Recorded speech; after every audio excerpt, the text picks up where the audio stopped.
Good morning students.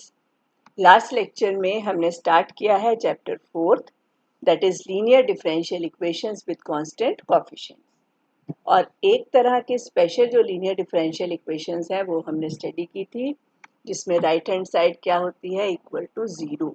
तो उस case में हम कंप्लीट सोल्यूशन कैसे लिखते हैं वो हमने पिछले लेक्चर में सीखा था। आज हम उससे आगे करेंगे कि अगर राइट हैंड साइड 0 नहीं है, कैपिटल X है which is a function of small x, right. तो उस केस में हम कंप्लीट सोल्यूशन को किस तरह से लिखते हैं, let us do that. See here now, यहाँ पर जो ये फंक्शन हमारा है ये D में क्वाड्रेटिक होती है, सॉरी D में एक पॉलिनोमियल है। तो D में अगर पॉलिनोमियल है तो उसको मैं इस तरह से लिखने के बजाय अब शॉर्ट फॉर्म में कैसे लिख दूंगी, f of D। f of D यहाँ क्या इंडिकेट कर रहा है, पॉलिनोमियल इन D, राइट। तो इसको अब हम ऐसे लिखेंगे, f of d into y is equal to x। अगर इस तरह की डिफरेंशियल इक्वेशन है तो उसका कंप्लीट सोल्यूशन होता है y is equal to complementary function, जिसको हम c डॉट f लिखेंगे, plus particular integral that is p dot i।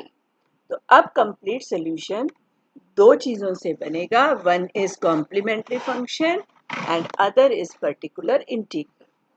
Complementary function क्या होता है, it is the solution of this differential equation f D y is equal to 0, जिसमें हमने right hand side क्या लिख दी है, 0 लिख दी है। तो ये तो वही हो गया जो आपने कल के लेक्चर में सीखा था कि ये डिफरेंशियल इक्वेशन है, आप ऑक्सिलरी इक्वेशन लिखोगे, उसको सॉल्व करेंगे और डिपेंडिंग अपॉन किस तरह की रूट्स आती है हम सोल्यूशन को लिखेंगे।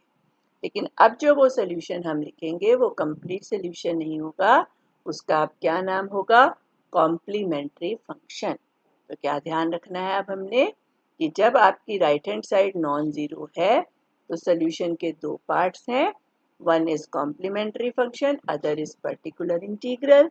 कॉम्प्लीमेंट्री फंक्शन के लिए हम क्या करते हैं, राइट साइड को 0 रख करके जो इक्वेशन बनेगी उसके सोल्यूशन को फाइंड आउट करेंगे, और उस सोल्यूशन का अब हम y इज इक्वल टू नहीं लिखेंगे, उसको हम लिखेंगे complementary function c dot f is equal to, ठीक है। दूसरी चीज हम फाइंड आउट करेंगे जिसको पर्टिकुलर इंटीग्रल बोलेंगे। पर्टिकुलर इंटीग्रल हम क्या बोल लिखेंगे, one one upon F D of x. ये अभी आप सीखेंगे कि किस तरह से हम फाइंड आउट करते हैं, क्योंकि डी डिफरेंशियल ऑपरेटर होता है तो जो उसका रेसिप्रोकल होगा वो क्या होगा, इंटीग्रल होगा, right. D is differential operator तो उसका रेसिप्रोकल एक इंटीग्रेशन का काम करता है, इसीलिए सेकेंड पार्ट का नाम भी क्या है, particular integral, one upon F D x, ठीक है। तो आपके कंप्लीट सोल्यूशन के दो पार्ट्स हुए, one is complementary function, other is particular integral. और क्योंकि ये इंटीग्रल पर्टिकुलर है तो इसमें किसी तरह का आर्बिट्रेरी कांस्टेंट नहीं आता है। जितने आर्बिट्रेरी कांस्टेंट हमें रिक्वायर्ड हैं वो सारे के सारे कहाँ कवर होंगे, कॉम्प्लीमेंट्री फंक्शन में। पर्टिकुलर इंटीग्रल में किसी भी तरह का आर्बिट्रेरी कांस्टेंट हम नहीं लिखते हैं, ठीक है। चलिए अब एक कुछ बेसिक दो रिजल्ट्स हैं वो हम प्रूव करेंगे। सी हियर, सबसे पहले हम क्या प्रूव करके दिखाएंगे कि 1/d of x is integral of x with respect to x and no arbitrary constant being added. यहाँ पर हम कोई आर्बिट्रेरी कांस्टेंट ऐड नहीं करते हैं और उसका रीजन ऊपर मैंने बता दिया, ठीक है। तो यहाँ हम क्या प्रूव कर रहे हैं कि 1/d किसका काम करता है, इंटीग्रल का काम करता है। Let us see how. 1/d of x को हम लिख लेंगे z के इक्वल, राइट। फिर हम दोनों साइड्स को ऑपरेट कराएंगे कैपिटल D से। यहाँ ध्यान रखना है मल्टीप्लाई वर्ड यूज नहीं करेंगे आप, क्योंकि कैपिटल D जो है वो कोई नंबर नहीं है, वो ऑपरेटर है, डिफरेंशियल ऑपरेटर। कैपिटल D क्या होता है, d/dx होता है, तो that is a differential operator, not a number. तो इसीलिए हम जब D से दोनों साइड्स में लिखेंगे तो मल्टीप्लाई वर्ड नहीं यूज करेंगे, क्या वर्ड यूज करेंगे, ऑपरेट। तो we operate both sides by capital D। तो d1/d ऑफ x हो जाएगा dz के इक्वल। d और 1/d एक दूसरे के इन्वर्स प्रोसेसेस हैं तो इनका इफेक्ट कैंसल आउट हो जाएगा, यहाँ रह गया कैपिटल X राइट साइड पर हो गया dz, d है, कैपिटल D क्या होता है, d बाई dx, तो मेरे पास आ गया dz by dx is equal to x। Variable separate हो गए तो x dx हो गया dz के इक्वल। तो क्या करेंगे, दोनों साइड्स को इंटीग्रेट, मुझे तो z निकालना है ultimately, I need to find this value. Integrate किया तो dz की इंटीग्रेशन z और लेफ्ट साइड में आ गया integral of x with respect to small x, तो z की वैल्यू हुई integral of x with respect to x और no arbitrary constant is being added, right. तो क्या हुआ कि जब आप d को रेसिप्रोकेट करेंगे यानी 1/d लिखेंगे तो वो क्या काम करेगा, इंटीग्रेशन का, ठीक है। चलिए एक स्पेशल टाइप का पर्टिकुलर इंटीग्रल निकालना सीखते हैं। 1/d minus alpha, linear factor हो गया ये d में, 1/d माइनस अल्फा x होगा e raise the power alpha x integral e raise the power minus alpha x capital X dx, again no arbitrary constant being added. चलिए हम करते हैं, हमें इस टर्म को कैलकुलेट करना है। 1/d माइनस अल्फा x को let us suppose it is equal to y। दोनों साइड्स को अब हम किससे ऑपरेट कराएंगे, d माइनस अल्फा से। दोनों साइड्स को d माइनस अल्फा से ऑपरेट कराया। लेफ्ट साइड में ये दोनों ने अपना फैक्ट कैंसल आउट कर दिया तो लेफ्ट में रह गया कैपिटल X, राइट में है d minus alpha times y। इस ब्रैकेट को ओपन करो तो ये बना dy माइनस अल्फा y और dy minus alpha y is equal to x। dy हुआ dy by dx, capital D की वैल्यू पुट कर दी तो dy by dx minus alpha y is equal to x। तो ये तो लीनियर डिफरेंशियल इक्वेशन बनी किस फॉर्म की, dy by dx plus py is equal to q, और इसका सोल्यूशन लिखना तो मुझे आता है। What is p, minus alpha, what is q, capital x। तो इंटीग्रेटिंग फैक्टर क्या होता है, e raise the power integral of p with respect to x, p था माइनस अल्फा, तो माइनस अल्फा dx की इंटीग्रेशन माइनस अल्फा x, तो integrating factor हुआ e power minus alpha x। तो व्हाट इज द सोल्यूशन, कैसे लिखते हो आप solution, y into integrating factor is equal to integral q into integrating factor dx, और यहाँ पर हम आर्बिट्रेरी कांस्टेंट ऐड नहीं करेंगे, ठीक है। इंटीग्रेटिंग फैक्टर की वैल्यू पुट की तो y into e raise the power minus alpha x is equal to integral e power minus alpha x is integrating factor, q था कैपिटल X dx। इस term को आप राइट में ले गए तो पावर प्लस में हो गई, y हो गया e raise the power alpha x integral e की power minus alpha x capital X dx।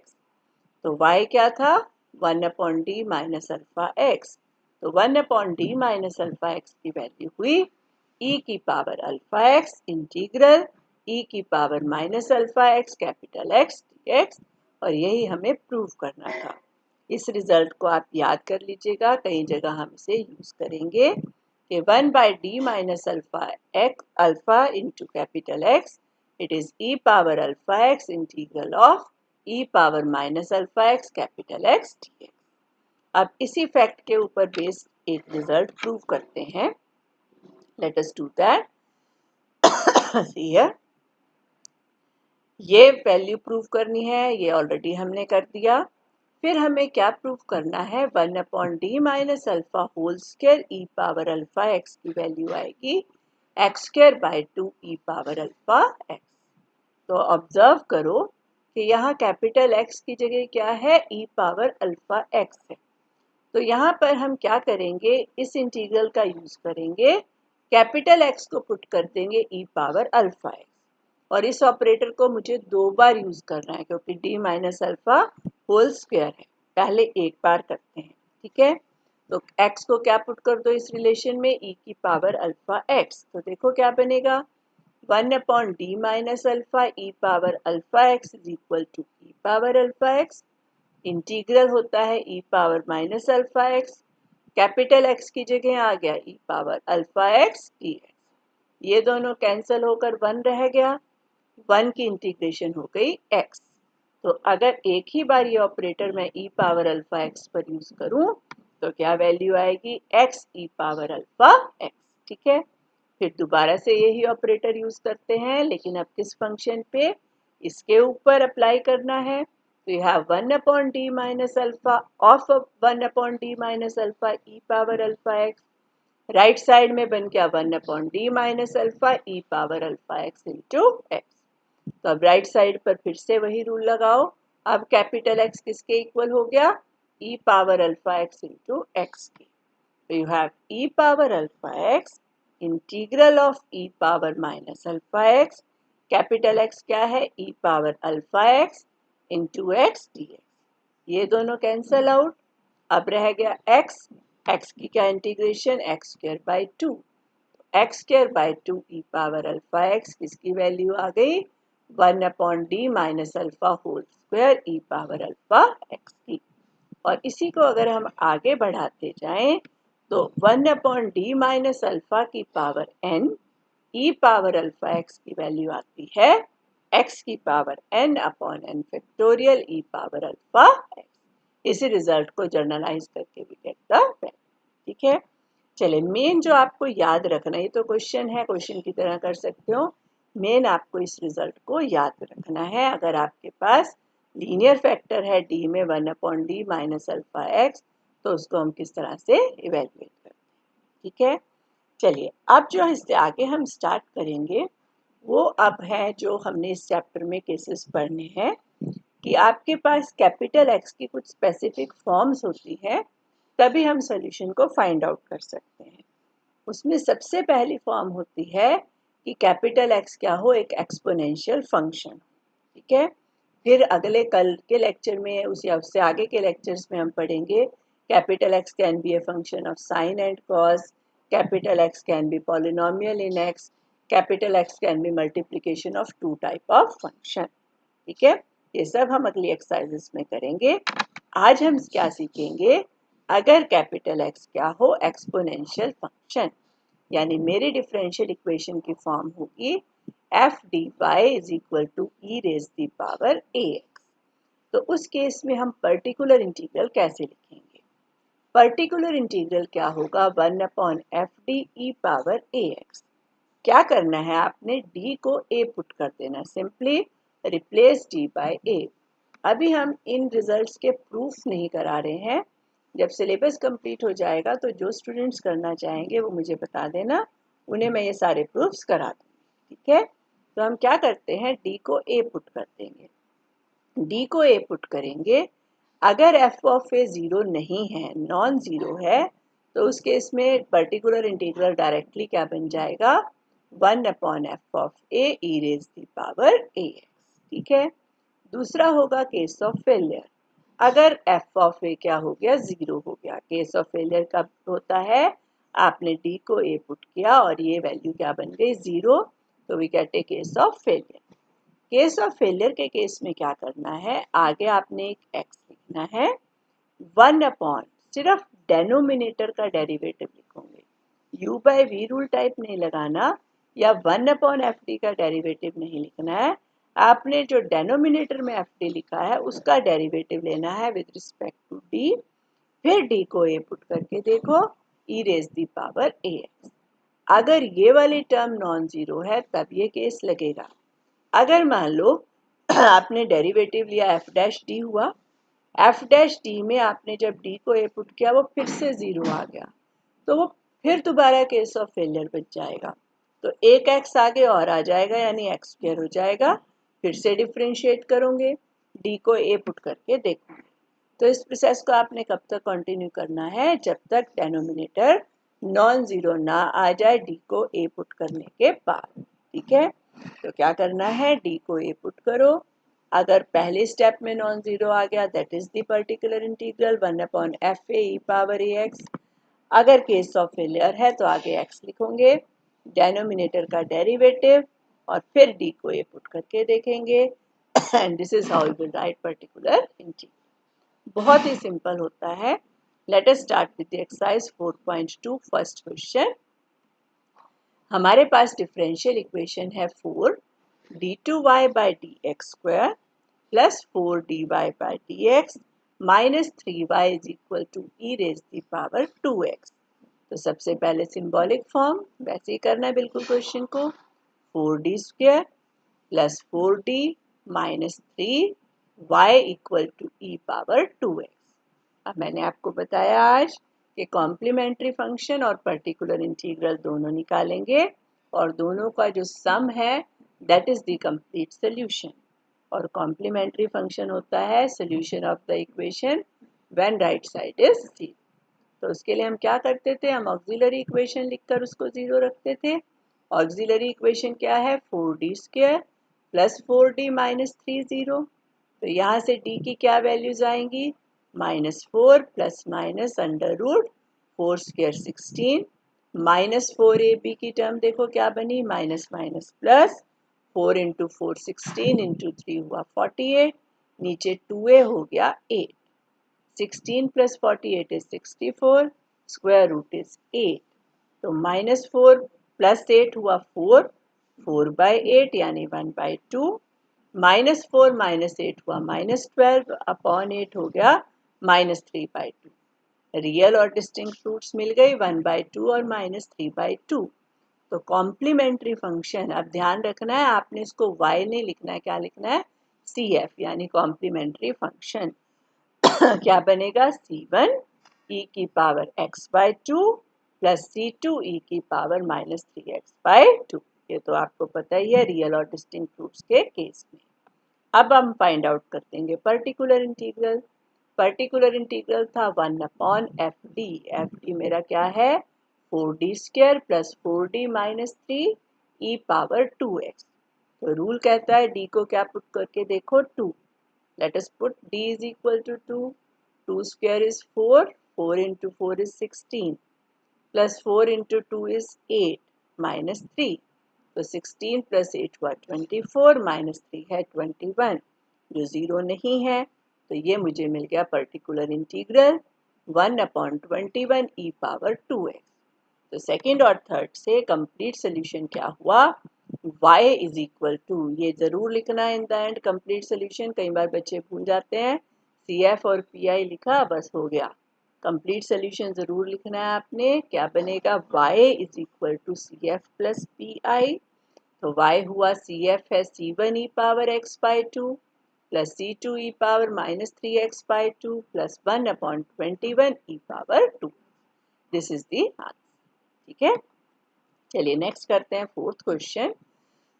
Differential equation है 2 times d3y by d x cube minus 3d2y by d x square plus y is equal to e power x plus 1।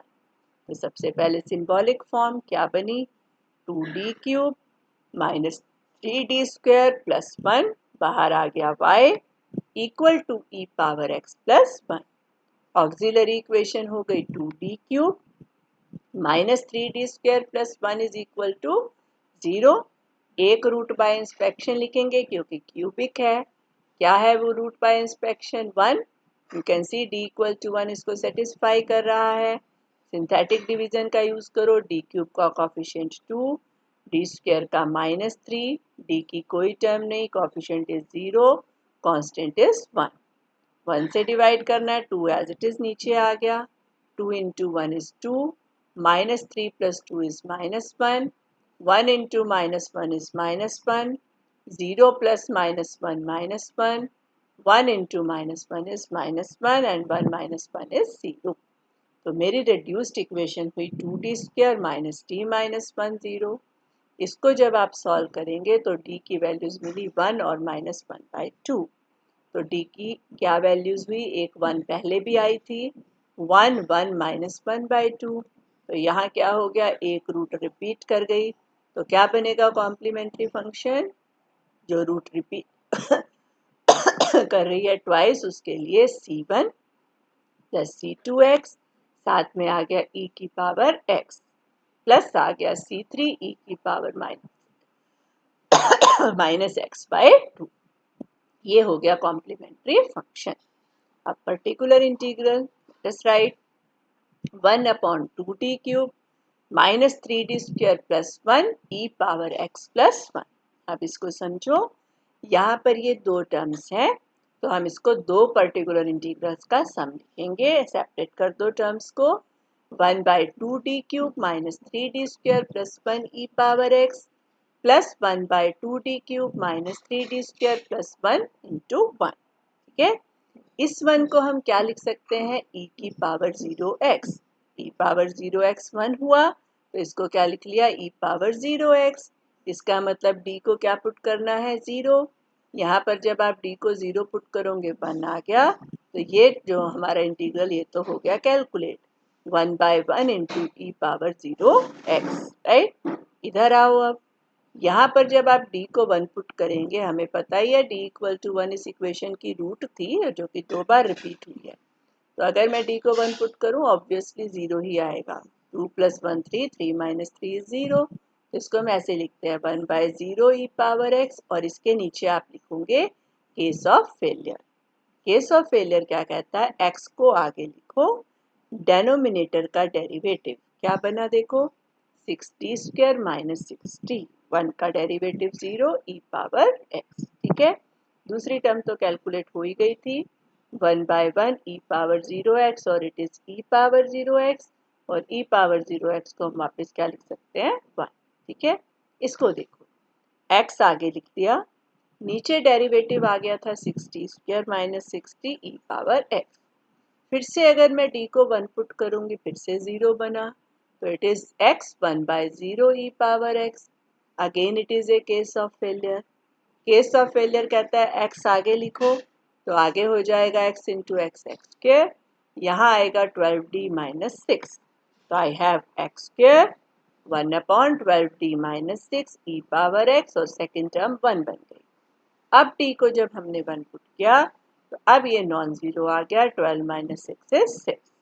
तो x² 1/6 e power x plus 1। तो ये हो गया हमारा particular integral. Complementary function plus particular integral को y के equal रखेंगे, तो ये हो गया कंप्लीट सोल्यूशन। तो y हुआ c1 plus c2x into e power x plus c3 e power minus x/2 plus x² by 6 e power x plus 1। This is the complete solution. ठीक है, चलिए नेक्स्ट करते हैं। जो लास्ट क्वेश्चन आज हम डिस्कस करेंगे, 6th question first part. Equation है d2y by dx² plus 4dy by dx plus 4y is equal to 2 times sin 2x। सबसे पहले symbolic form, d² plus 4d plus 4y is equal to 2 sin 2x। Auxiliary equation is d² plus 4d plus 40, it is d plus 2 whole square। तो d की values आ गई -2 repeated है, तो complementary function बनेगा c1 plus c2x into e raise the power -2x, right. अब हम particular integral लिखेंगे। Particular integral is 1 d² plus 4d plus 4 2 sin 2x। देखो, हमें पता है sin x क्या होता है, e की पावर x माइनस e की पावर माइनस x अपॉन 2। तो sin 2x क्या हुआ, e की पावर 2x माइनस e की पावर माइनस 2x अपॉन 2। ये 2 इस 2 से कैंसिल, और यहाँ पर हम इसको लिख लेंगे दो टर्म्स का सम। तो क्या बनेगा ये, 1/d² plus 4d plus 4 e power 2x minus 1/d² plus 4d plus 4 e power -2x। यहाँ पर जब आप d को 2 पुट करोगे, तो d² is 4, 4 into 2 is 8 plus 4, तो इट इज 8 प्लस 8 यानी 16। तो ये तो इवेल्युएट हो गया 1/16 e पावर 2x। यहाँ पर जब आप d को -2 पुट करेंगे, तो 0 बनेगा। d² इज 4 माइनस 8 प्लस 4, ये हुआ 4 प्लस 4 8, 8 माइनस 8 इज 0। तो this is a case of failure. Case of failure में हमने क्या करना है, x को आगे रखना है, इस टर्म का derivative that is 2d plus 4 E power -2x। फिर से जब आप d को -2 पुट करेंगे, तो ये बनेगा -4 plus 4 that is 0। Again a case of failure. तो जब केस ऑफ फेलियर बन गया, तो फिर से एक x आगे आ गया, तो x इंटू एक्स हो गया x², 2t प्लस 4 का derivative 2e power minus 2x। तो इससे आगे तो सिंप्लीफिकेशन हो नहीं सकती, तो this is the answer. What is particular integral? e power 2x by 16 minus x square by 2e power minus 2x. So what is the complete solution? y is cf plus pi, cf था c1 plus c2x e power minus 2x और pi क्या आया e power 2x by 16 minus x square by 2 e power minus 2x, right? So this is the complete solution. आपने क्या करना है, 4.2 exercise के 10th question तक कंप्लीट कर लेने हैं और उसमें कोई भी आपका डाउट है तो यू कैन डिस्कस विद